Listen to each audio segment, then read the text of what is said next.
নমস্কার বন্ধুরা, পৃথাকুন্তির পাকশালায় সব্বাইকে স্বাগত। আশা করি সবাই ভালো আছেন। আজকে আমি করলাম ওটসের অত্যন্ত হেলদি একটা ব্রেকফাস্ট রেসিপি। এটা সবার জন্য, যেমন ডায়াবেটিক পার্সনদের জন্য সেরকম নন ডায়াবেটিক পার্সনদের জন্য। তাহলে চলুন আর দেরি না করে দেখিয়ে দিই এই হেলদি ব্রেকফাস্টে আমি কি করে করলাম। তাহলে চলুন শুরু করি। এখানে আছে 1 কাপ ওটস, 1 কাপ সুজি। যতটা ওটস ততটাই সুজি। আর আছে সানফ্লাওয়ার অয়েল, প্রয়োজন মতো আমি দেব। এই ওটসটা এবার আমি গ্রাইন্ডারে গুঁড়ো করে নিচ্ছি। আর আছে একটা মাঝারি সাইজের পেঁয়াজ কুচোনো, খুব ছোট ছোট করে কাটা, ঠিক এই রকম। ছোট্ট এক বাটি ধনেপাতা কুচোনো, লবণ স্বাদ অনুযায়ী, 1/2 চা চামচ জোয়ান, 1 চা চামচ আদা বাটা, 5টা কুচোনো কাঁচা লঙ্কা, আর ছোট 1 প্যাকেট ইনো। যারা কোনো কিছুই করতে পারবে না, তরকারি কাটতে পারবে না, তারা অন্তত লবণ আর জোয়ান দিয়েই রেসিপিটা করবে। গ্রাইন্ডারে আমি গুঁড়ো করে নিলাম ওটসটা। এবারে একটা বাটির মধ্যে আমি দিয়ে দিলাম ওটস আর দিয়ে দিচ্ছি সুজি। এই ওটসের গুঁড়ো আর সুজিটা আমি জল দিয়ে খুব ভালো করে মিশিয়ে নিচ্ছি, একটা ব্যাটার তৈরি করে নিচ্ছি।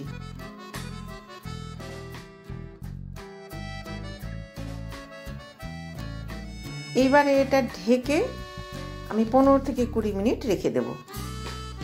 প্রায় 15 মিনিট হয়ে গেল, ঢাকনাটা খুললাম। কতটা ঘন হয়েছে দেখো। সুজির জন্য ব্যাটারটা একটু ঘন হয়ে গেছে।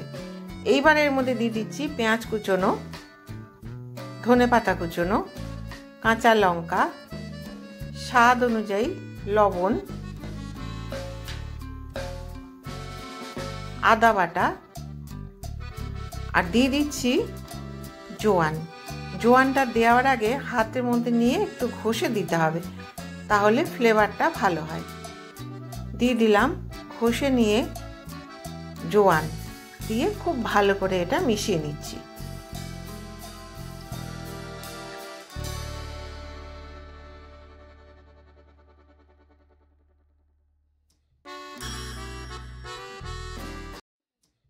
দিয়ে দিলাম এই 1 প্যাকেট ইনো ফ্রুট সল্ট।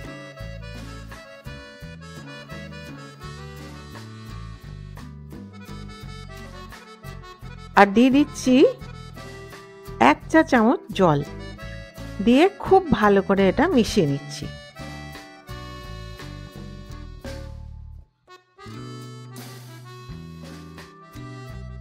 মেশানো হয়ে গেল। কনসিস্টেন্সিটা ঠিক এই রকম হবে, যেমন দেখিয়ে দিচ্ছি, না একেবারে পাতলা না একদম ঘন। এবারে গ্যাস অন করে একটা প্যান আমি গরম করে নিচ্ছি। প্যানটা গরম হয়ে গেছে। এবারে ফ্লেমটা কমিয়ে দিলাম। দিয়ে দিচ্ছি প্রায় 1 চামচ, 1 চামচের অনেক কম সানফ্লাওয়ার অয়েল, দিয়ে একটা ছুলনা দিয়ে এটা গ্রিস করে নিলাম।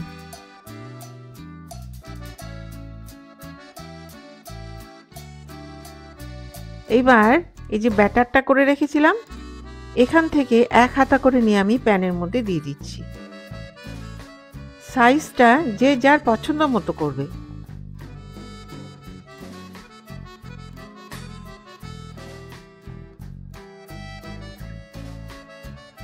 দিয়ে এটা এবার ঢেকে দিচ্ছি। ফ্লেমটা কিন্তু লোতেই আছে, ওপরটা জমে যাওয়া পর্যন্ত আমি রেখে দেব। প্রায় 3 মিনিট হয়ে গেল, ঢাকনাটা খুলছি। ওপরটা জমে গেছে। এইবারে ওপর থেকে দিয়ে দিচ্ছি আমি প্রায় 2 থেকে 3 ফোঁটা করে তেল। এটা টোটালি অপশনাল। দিয়ে এটা উল্টে দিচ্ছি। নিচ পোর্শনটা গোল্ডেন ব্রাউন হয়ে গেলে নামিয়ে নেব। প্রায় 2 মিনিট হলো, এটা আমি এবার উল্টে দিচ্ছি। তখন নিচ পোর্শনটা গোল্ডেন ব্রাউন হয়ে গেছে। এইবার এটা আমি তুলে নেব, একটা প্লেটের মধ্যে তুলে নিলাম। আর এইভাবেই আমি সবগুলো ভেজে নিচ্ছি। প্রথমে একটু বেশি তেল দিয়েছিলাম, এবারে দিয়ে দিলাম 1/2 চা চামচ তেল। দিয়ে চুলনা দিয়ে একটু নেড়ে নিয়ে একই রকম করে আমি ব্যাটারগুলো দিয়ে দিচ্ছি।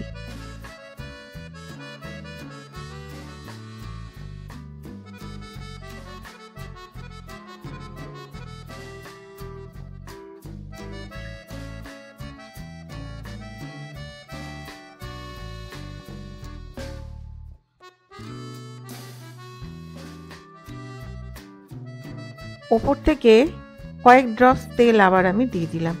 এই তেলটা কিন্তু টোটালি অপশনাল, যাদের কোনো রেস্ট্রিকশন আছে তারা তেলটা স্কিপ করে যাবে। পরের বার যে তেলটা দিচ্ছি এই তেলটা তারা স্কিপ করবে।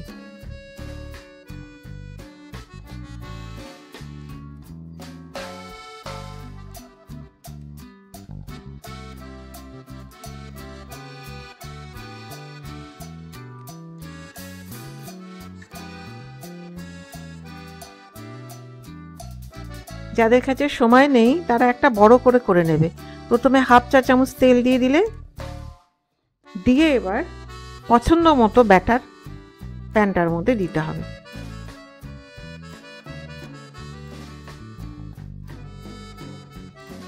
দিয়ে একটু স্প্রেড করে দিলাম। যে যেমন চাইবে সে তার নিজের মতো করে শেপটা করে নেবে। দিয়ে এটাও ঢেকে দিচ্ছি, একই রকম করে এটা আমি ভেজে নেব।